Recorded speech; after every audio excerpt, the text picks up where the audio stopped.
Hi everybody, welcome back to Aquatics. My name's Adam. So today we're just going to talk about a specific type of fish. It's easily one of my favourite fish in the hobby, and I think that in terms of coloration and everything else, it is one of the most beautiful fish you could own. I am of course talking about the beautiful and classic Cardinal Tetra. So what do we know about the Cardinal Tetra? Well, what we do know is that the Cardinal Tetra gets its name from the striking red coloration which runs the full length of the body. So I'll put its scientific name up on the screen now. I'm not even going to try and pronounce it because, you know, there'll be a lot of people saying that's not how you pronounce it, it's pronounced this way. So I'm not even going to try, but it's on the screen now if you want to have a look. So what we know about the Cardinal Tetra is that it's often found in the wild in the northern rivers of South America. So that's Brazil, Colombia, Venezuela. When you look at the coloration on the Cardinal Tetra, it's easy to see why it's one of the most popular tetras in the hobby. And yes, it's a classic, it's been around for a long time in the hobby, but it's still definitely one of my go-to fish whenever I'm setting up a planted aquarium, especially a community aquarium. A lot of Cardinal Tetras which come into the hobby are still wild caught, although captive bred is becoming more and more common now. And you'll see this when you're in your fish shops because the wild caught versions will be just that little bit cheaper, but we are seeing more and more captive bred ones coming into the hobby now. And as a result of that, they're going to live longer and they're going to be more accustomed to living in an aquarium set. So in terms of similarities, the Cardinal Tetra is very similar to the Neon Tetra in terms of its colours. The difference being that the Cardinal Tetra will have the red bar running the full length of the body, whereas the Neon Tetra will only have it running halfway. And another similar one is the green Neon Tetra, which again, instead of the blue coloration, it's more of a tint of green. And they tend to be a little bit more shy. In terms of sizing, the Cardinal Tetra is certainly the biggest of the three. The Neon Tetra is sort of in the middle, and the green Neon tends to be the smallest. They all have very similar care requirements, and they're all really well suited to a community setting.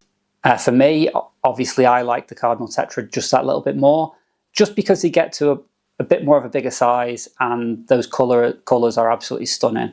That's the reason why I tend to go for the Cardinal Tetra over the Neons and the green Neon. So in the wild, they tend to live in slow moving water, which is full of sort of vegetation like leaf litter, fallen branches, that sort of thing. Definitely very much like a blackwater setup, although they can also be found in more of the clear water parts of the Amazon as well. So you can set your tank up in various different ways, really. So in terms of pH, you could have these in as low as a pH of 4. Possibly not in the aquarium, but they can definitely tolerate a pH as low as 4, and all the way up to a pH of 7.5. As I say, in the wild, they will tolerate a variance of pH. When they're in the blackwater sort of setting, the pH is going to be on the lower side, and when they're in the clear water setting with the more plants and things like that, it's going to be a little bit higher. In terms of temperatures, sort of 23 to 29 Celsius is what I would keep them at. And you're going to want to keep them in a good sized school. So I would say a minimum of 6. The more you can have, the better. And the more you have, you're going to see more of that schooling behaviour, and the colours are going to be much more pronounced and much more vivid, so especially if you put them against a planted tank like the one that's behind me here. I've got 10 of them in here, and they're really stunning, and you could probably already see them from the distance away from the camera. That's how prominent those colours are. So in terms of tank mates, the Cardinal Tetra is really not that fussy. You can put them with a lot of fish, especially if it's a community tank that you're looking to have. They can go with more or less any fish. They're very peaceful. They're sort of mid to low swimmers. So in this tank behind me, I've got them in with some other tetras. I've got them in with black phantom tetras, ember tetras. There's some apistogrammas in here as well. So really, there's quite a lot of flexibility with them. I mentioned apistogrammas there. Obviously, they're a dwarf cichlid, but you can also keep Cardinal Tetras with slightly bigger cichlids, such as like angelfish and discus. Although if you are keeping them with angelfish and discus, what I would suggest is that seeing if you can get some larger ones. Many fish shops that I go to now will sell younger Cardinal Tetras, which are smaller, but they'll also sell XL ones in case you are keeping them with bigger cichlids that might try and eat them. So yeah, again, fantastic fish. I've never seen any aggression from them, so I think they can fit into a lot of different community settings, and that's why I like them so much. So in terms of feeding, really not fussy in the slightest. I feed mine on a flake. I also feed them a pellet as well. Any common ones that are available on the market are going to be absolutely fine. You could also feed them frozen treats, such as like maybe Daphnia, Tubifex, that sort of thing. I do give mine the occasional treat, but they're really not fussy at all, and they'll just eat what other fish eat as well. So in terms of breeding, I'm not going to claim to be an expert because I've never bred any fish, apart from guppies. No, but I don't know if you could count that as breeding because they're so prolific at it.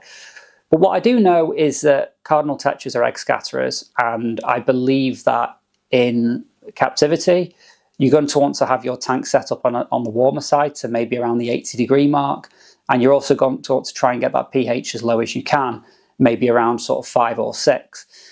The other thing as well is that they will eat their own eggs. So in the wild, they tend to rely on the swelling of the rivers and things like that to carry those eggs away and away from predators, including themselves, because, as I say, they will eat them. In the aquarium, it's no different. They will try and eat their own eggs. So what you could try is you could try laying out some leaf litter and things like that with maybe a crate over the top. So when they do lay their eggs, the eggs will drop through the crate and into the leaves.